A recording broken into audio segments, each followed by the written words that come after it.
माघ कृष्ण चतुर्दशी ही तिथी महाशिवरात्र म्हणून पाळली जाते। या दिवशी अनेक लोक उपवास करतात, भगवान शिवाची आराधना आणि प्रार्थना करून दुसऱ्या दिवशी व्रताची सांगता केली जाते। महाशिवरात्रीचे व्रत अत्यंत प्रभावी मानले जाते। अनेक कुटुंबामध्ये जवळपास सर्वच लोक महाशिवरात्रीचे व्रत ठेवतात आणि महादेवांच्या भक्तांसाठी तर महाशिवरात्रीचा उपवास अत्यंत महत्त्वपूर्ण असतो।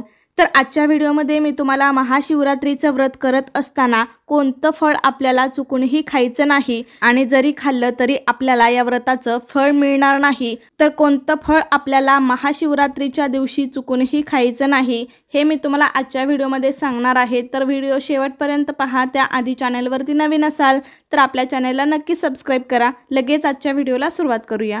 महाशिवरात्री ही संपूर्ण महादेवाला समर्पित आहे। देवांचे देव आणि तिन्ही लोकांचे स्वामी महादेवांचा हा सर्वात मोठा उत्सव असतो। शिवपुराणानुसार महाशिवरात्रीच्या दिवशी महादेवाची विधिवत पूजा केल्याने तसेच व्रत ठेवल्याने विशेष फळ प्राप्त होते। भारतामध्ये सर्वत्र महाशिवरात्रीचा उपवास केला जातो, कारण असं म्हणतात की महाशिवरात्रीच्या दिवशी उपवास केल्यावर 24 एकादशींचा उपवास केल्याचे पुण्य मिळते असे म्हटले जाते। तसं तर वर्षभरामध्ये शिवरात्र ही प्रत्येक महिन्यात येत असते, परंतु माघ महिन्यात येणारी महाशिवरात्री ही खूप महत्त्वाची मानली जाते। माघ कृष्ण चतुर्दशी ही तिथी महाशिवरात्र म्हणून पाळली जाते, म्हणून या दिवशी अनेक लोक व्रत करतात, भगवान शंकराची पूजा प्रार्थना करतात आणि दुसऱ्या दिवशी व्रताची सांगता केली जाते। तर यंदा शुक्रवार दिनांक 8 मार्च 2024 रोजी महाशिवरात्री आलेली आहे। तर या दिवशी आपल्याला सकाळपासून उपवास करायचा आहे, ते दुसऱ्या दिवशी सूर्योदयापर्यंत म्हणजे 9 मार्चला सकाळी आपल्याला हा उपवास सोडायचा आहे। म्हणजे थोडक्यात सांगायचं झालं तर महाशिवरात्रीचा उपवास एकादशीप्रमाणे पूर्ण 24 तासासाठी केला जातो। तुम्ही सकाळी 8 तारखेला उपवास केला तरी रात्रीही सोडायचा नाही, आपल्याला हा उपवास दुसऱ्या दिवशी सकाळी म्हणजे 9 तारखेला तुम्ही हा उपवास सोडू शकता। हा उपवास कोणीही करू शकतं, अविवाहित मुली, महिला, वयोवृद्ध माणसे, पुरुष, मुलं सर्वजण हा उपवास करू शकतात। या दिवशी जरी काही स्त्रियांना मासिक धर्म मासिक पाळी चालू असेल तर त्यांनी सुद्धा उपवास करू शकता, मात्र फक्त पूजा करू शकत नाही। आणि असे म्हणतात की महाशिवरात्रीचे व्रत अतिशय प्रभावी मानले जाते, कारण विशेषतः अविवाहित महिलांसाठी असे मानले जाते की ज्या मुली शिवरात्रीचे व्रत ठेवतात त्यांना लवकरच व्रताचे फळ प्राप्त होते आणि लवकरच लग्नाचे योगायोग बनतात। त्याचवेळी विवाहित महिला या दिवशी व्रत ठेवतात, त्यांना चांगले सौभाग्य प्राप्त होते, महादेवांचा आशीर्वाद मिळतो, त्यांच्या कुटुंबामध्ये आनंद नांदतो। जी लहान मुलं आहेत किंवा गर्भवती स्त्रिया आहेत, वृद्ध म्हातारे व्यक्ती आहेत किंवा जे माणसं सतत आजारी असतात तर त्यांनी कोणत्याही नियमांचे पालन करण्याची आवश्यकता नाही किंवा उपवाससुद्धा नाही केला तरीही चालेल। फक्त केवळ भगवान शिवशंकरांचं महादेवांचं नामस्मरण करावं, मंत्रजप करावा, एवढं जरी मनापासून केलं तरीही त्यांना पुण्याची प्राप्ती होते, महादेवांचा आशीर्वाद मिळतो आणि महाशिवरात्रीच्या व्रताचं फळसुद्धा त्यांना मिळतं। तर हे व्रत 3 प्रकारे केलं जातं। काही जण दूध आणि फळे खाऊन उपवास करतात, तर काही जण निव्वळ पाणी पिऊन उपवास करतात, तर काही जण फळांसोबत इतर उपवासाचे पदार्थ सुद्धा खातात किंवा पचायला हलका असा आहार घेऊन सुद्धा तुम्ही उपवास करू शकता। आणि काही जणांना निर्जळी व्रत करायचं असेल तर ज्यांना शक्य आहे त्यांनीच हे निर्जळी व्रत करावं, अन्यथा एवढं कडक व्रत करण्याची काही आवश्यकता नाही, कारण मनोभावे केलेली पूजा सुद्धा महादेवांना खूप प्रसन्न करते। कारण महादेवांना भोळा शंकर म्हटलं जातं, साध्या सुध्या पूजेने सुद्धा ते आपल्यावरती प्रसन्न होतात।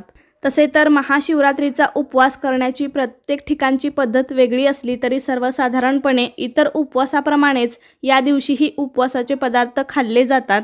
पण काही ठिकाणी असे म्हणतात की भगवान शंकराच्या उपवासाला किंवा महादेवाच्या उपवासाला भगर खाल्ली जात नाही, मग तो श्रावणी सोमवारचा उपवास असो किंवा महाशिवरात्रीचा उपवास असो, हे बऱ्याच भागामध्ये पाळलं जातं। आमच्या भागामध्ये सुद्धा महाशिवरात्रीच्या उपवासाला भगर खाल्ली जात नाही, मात्र तुम्ही इतर कोणतेही उपवासाचे पदार्थ खाऊ शकता, जसे की साबुदाण्यापासून बनवलेले कोणतेही पदार्थ असो, खिचडी असो किंवा इतर कोणतेही पदार्थ, फळं, दूध हे सर्व घेऊ शकता।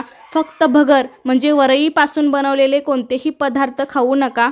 तसं तर उपवासाच्या दिवशी नेहमीपेक्षा थोडं कमी आणि सात्विकच खावं। महाशिवरात्रीच्या दिवसांमध्ये तसं तर जास्त ऊन असतं, त्यामुळे फळं खाणं कधीही चांगलंच। पण या दिवशी अति तेलकट आणि अति जड पदार्थांचे सेवन मात्र करू नका। उलट या दिवशी तुम्ही अधूनमधून ताक प्या किंवा रसदार फळे खा, फळांचा ज्यूस पिऊ शकता किंवा आपण बटाटा, रताळे असे पदार्थ खातो, पण रताळ पचायला हलकं असतं, त्यात खनिजांचं प्रमाण अधिक असतं, त्यामुळे बटाट्याच्या तुलनेत रताळ्याला प्राधान्य द्या। हे झालं उपवासाला काय काय खायचं। त्याबरोबर आपल्याला असे पदार्थ आहेत की या दिवशी चुकूनही खायचे नाहीत। सगळ्यात महत्त्वाचं म्हणजे या दिवशी आपल्याला चुकूनही मांसाहार करायचं नाही। मटण, मासे, अंडी अशा प्रकारचे कोणतेही पदार्थ तुम्हाला खायचे नाहीत। बघा, आपण संपूर्ण श्रावण महिना मांसाहार वर्ज करत असतो, तर अगदी त्याचप्रमाणे या दिवशी आपल्याला महाशिवरात्रीच्या दिवशी पूर्णपणे मांसाहार वर्ज करायचा आहे। या दिवशी शक्यतो घरामध्येही मांसाहार करू नका आणि बाहेरही खाऊ नका। त्याबरोबरच या दिवशी कोणत्याही तामसी पदार्थांचे सेवन करू नका, म्हणजे कांदा, लसूण असे पदार्थ सुद्धा या दिवशी खाऊ नका किंवा उपवास सोडताना दुसऱ्या दिवशी सुद्धा तुम्ही असे पदार्थ खाऊ नका। तसेच या दिवशी अति तिखट आणि मसालेदार पदार्थ सुद्धा खायचे टाळा। त्याबरोबरच या दिवशी उपवासाला शक्यतो मिठाचं सेवन सुद्धा करू नये असं सांगितलं जातं, पण अनेकांना हे जमत नाही, तर त्यांनी सैंधव मीठाचा वापर करावा। हे मीठ शक्यतो उपवासासाठीच बनवलं जातं, तर ते मीठ वापरून तुम्ही उपवासाचे पदार्थ, फराळाचे पदार्थ बनवू शकता। त्याबरोबरच बघा, कोणताही उपवास असो, आपण सर्वजण म्हणतो की फळं खाणं कधीही चांगलंच। त्याचप्रमाणे या महाशिवरात्रीच्या दिवशी सुद्धा तुम्ही अनेक प्रकारचे फळं खाऊ शकता। केळी, सफरचंद अशा प्रकारचे फळं सुद्धा चालू शकतात, पण एक फळ आहे की ते मात्र आपल्याला चुकूनही खायचं नाही, ते म्हणजे जांभूळ। जांभुळाला इंग्लिशमध्ये जामन किंवा ब्लॅक प्लम अशीही नावं आहेत। तर जांभूळ हे फळ आपल्याला या महाशिवरात्रीच्या उपवासाला चुकूनही खायचं नाही। खाल्लं तर आपल्याला या व्रताचं फळ मिळणार नाही, कारण हे फळ उलटं असतं, त्यामुळे उपवासाला खाल्लं जात नाही असं म्हणतात। म्हणजे हे फळ झाडाला उलटं लागलेलं असतं, म्हणून ते उलटं असतं, म्हणून ते कोणत्याही उपवासाला खाल्लं जात नाही। या महाशिवरात्रीच्या दिवशी बाकी तुम्ही इतर फळे किंवा त्यापासून बनवलेले ज्यूस किंवा कोणतंही पेय पिऊ शकता, खाऊ शकता। फक्त जांभूळ किंवा त्यापासून बनवलेला रस असेल किंवा कोणताही पदार्थ असेल तर ते मात्र या दिवशी चुकून पण खाऊ नका। सगळी फळे उपवासाला चालतात, पण जांभूळ हे फळ आपल्याला उपवासाला चालत नाही, त्यामुळे या फळाचं सेवन तुम्ही या दिवशी करायचं नाही।